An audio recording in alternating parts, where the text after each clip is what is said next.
Sedekah tidak terbatas kepada memberi harta kepada fakir miskin semata-mata. Sebaliknya, apa jua amalan soleh dikira sebagai sedekah. Baru-baru ni saya pergi solat Jumaat. Apa dia? Kotak tabung. Ya, orang tengah duduk dengan khutbah Jumaat. Ya, ada pula kotak tabung dan dia ada roda kat bawah tu. Itu yang istimewa tu. Dia tolak depan saf lah. Ya, tabung apa tak tahu lah, tabung Jumaat ke apa nama dia. Ya, sedangkan waktu itu khutbah sedang disampaikan. Kita kena ambil maklum. Saya kira bahawa sebelum ni saya ingat sudah ada arahan diberikan bahawa tuan-tuan boleh betulkan kalau salah. Sudah ada perkeliling arahan bahawa sewaktu khutbah sedang disampaikan, kotak tabung ini tak boleh ditolak-tolak. Tuan-tuan faham kan? Kotak yang ada roda kat bawah tu ditolak depan saf tu. Kalau dia ada keluar bunyi lah, krek ditolak depan orang. Ya, sewaktu khutbah sedang disampaikan. Saya ingat dulu sudah ada perkeliling arahan daripada pihak berkuasa. Jangan ditolak tabung itu. Sebab apa tuan-tuan? Kerana ketika khutbah sedang disampaikan, kita wajib diam dan dengar, betul? Ya. Bahkan dalam hadis, kalau orang tengah bercakap pun kita tak boleh nak tegur.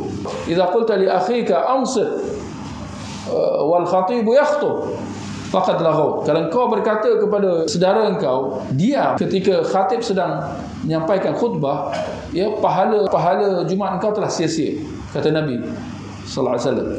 Ini nak tegur orang yang tengah bercakap pun tak boleh. Ini kan pula kita nak bersedekah dan sebagainya. Kenapa tuan-tuan?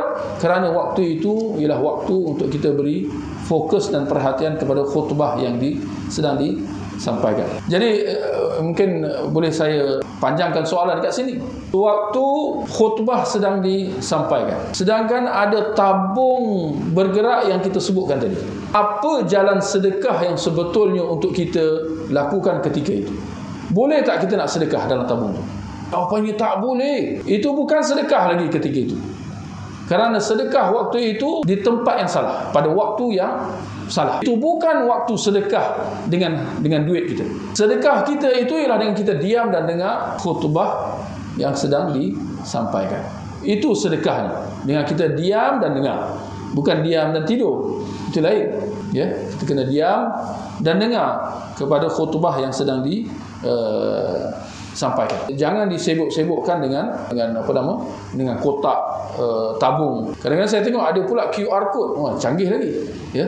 Kalau tak ada duit tak apa. Saya tengok kawan tu, ini saya nampak dengan mata kepala, itu yang saya canggih sekarang ni. Tapi tak betul lah. Tengah khutbah, datang kotak tu, kawan tu keluarkan handphone, dia ambil QR code.